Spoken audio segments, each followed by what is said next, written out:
नमस्कार दर्शकों, जैसा कि हम सब जानते हैं कि गरुड़ पुराण में मनुष्य के जन्म और मृत्यु के रहस्य के बारे में बताया गया है। गरुड़ पुराण में बताया गया है कि हर एक व्यक्ति के जन्म और मृत्यु का समय निश्चित होता है, जिसे पूरा करने के बाद ही वो पुनः दूसरे शरीर को धारण करता है। परंतु ये प्रश्न अवश्य ही सबके मन में आता होगा कि जब किसी मनुष्य की अकाल मृत्यु हो जाती है तो उस जीवात्मा का क्या होता है और अकाल मृत्यु या दुर्मृत्यु किसे कहते हैं। आज की प्रस्तुति में हम इन्हीं सब प्रश्नों के उत्तर आपके साथ साझा करेंगे। परंतु प्रस्तुति आरंभ करने से पहले हम आपको एक महत्वपूर्ण जानकारी देना चाहते हैं।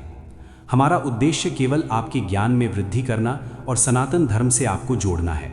हमारे द्वारा प्रस्तुत की गई सभी प्रस्तुतियां वेदों और पुराणों से प्रेरित हैं। भविष्य में भी हम आपके लिए ऐसी ही नवीन प्रस्तुतियां लाते रहेंगे। प्रस्तुति आरंभ करते हैं। गरुड़ पुराण में बताया गया है कि जीवन चक्र निश्चित है। यदि कोई मनुष्य इस चक्र को पूरा नहीं करता, अर्थात जो अकाल मृत्यु को प्राप्त हो जाता है, उसे मृत्यु के बाद भी कई प्रकार के कष्ट भोगने पड़ते हैं। परंतु सबसे पहले ये जान लेना आवश्यक है कि अकाल मृत्यु होती क्या है, अर्थात किस प्रकार की मृत्यु को गरुड़ पुराण में अकाल मृत्यु की श्रेणी में रखा गया है। गरुड़ पुराण के सिंहावलोकन अध्याय में पक्षीराज गरुड़ भगवान से कहते हैं, हे भगवान, जिन व्यक्तियों की अकाल मृत्यु होती है उनका पारलौकिक मार्ग कैसा होता है, उन्हें वहां कैसा स्थान प्राप्त होता है और उनकी क्या गति होती है। हे मधुसूदन, मैं इन सब बातों को सुनना चाहता हूँ, कृपया इनका वर्णन करिए। भगवान कहते हैं, हे गरुड़, ये परम गोपनीय विषय है, इसे तुम ध्यान से सुनो। यदि कोई प्राणी भूख से पीड़ित होकर मृत्यु को प्राप्त हो जाता है, या किसी हिंसक प्राणी द्वारा मारा जाता है, या फिर गले में फांसी का फंदा लगाने से किसी की मृत्यु हो जाती है, अथवा जो विष या अग्नि से मृत्यु को प्राप्त होता है, या जिसकी मृत्यु जल में डूबने से हो जाती है, या जो सर्प के काटने से मर जाता है, या जिसकी दुर्घटना या रोग के कारण मृत्यु हो जाती है, वो अकाल मृत्यु को प्राप्त होता है। परंतु आत्महत्या को सबसे घोर अकाल मृत्यु बताया गया है। जो मनुष्य या प्राणी प्राकृतिक मृत्यु को प्राप्त होता है, वो जीवात्मा मृत्यु के बाद 40 दिन के अंदर दूसरा शरीर धारण कर लेती है। किंतु जो व्यक्ति आत्महत्या जैसे घृणित कर्म करता है, उस व्यक्ति की जीवात्मा पृथ्वी लोक पर तब तक भटकती रहती है जब तक वो प्रकृति के द्वारा निर्धारित अपने जीवन चक्र को पूरा नहीं कर लेती।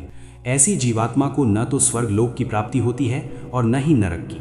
अकाल मृत्यु को प्राप्त करने वाली आत्मा अपनी सभी इच्छाओं जैसे भूख, प्यास, सुख, क्रोध, लोभ और वासना की पूर्ति के लिए अंधकार में तब तक भटकती रहती है जब तक उसका निर्धारित जीवन चक्र पूरा नहीं हो जाता।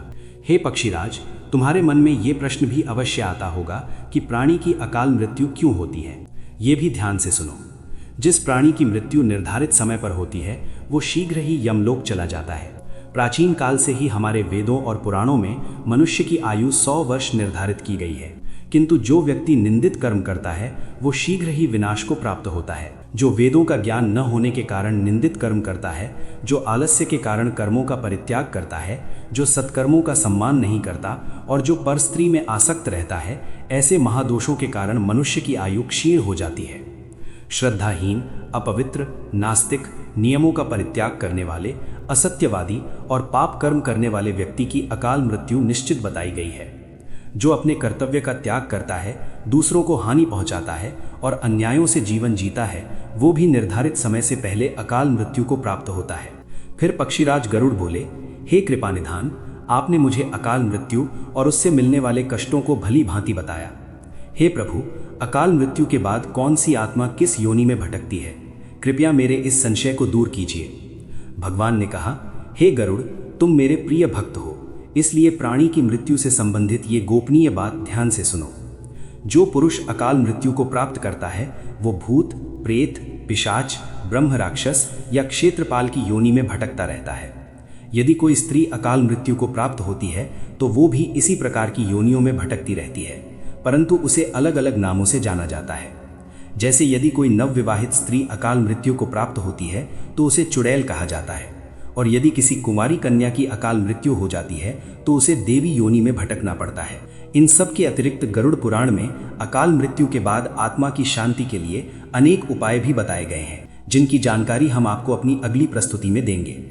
यदि आप चाहते हैं कि हम अकाल मृत्यु के बाद आत्मा की शांति के उपायों पर वीडियो लाएं तो अभी कमेंट करें। आज के लिए केवल इतना ही। जाने से पहले वीडियो को लाइक करें और चैनल को सब्सक्राइब अवश्य करें। जय श्री राम।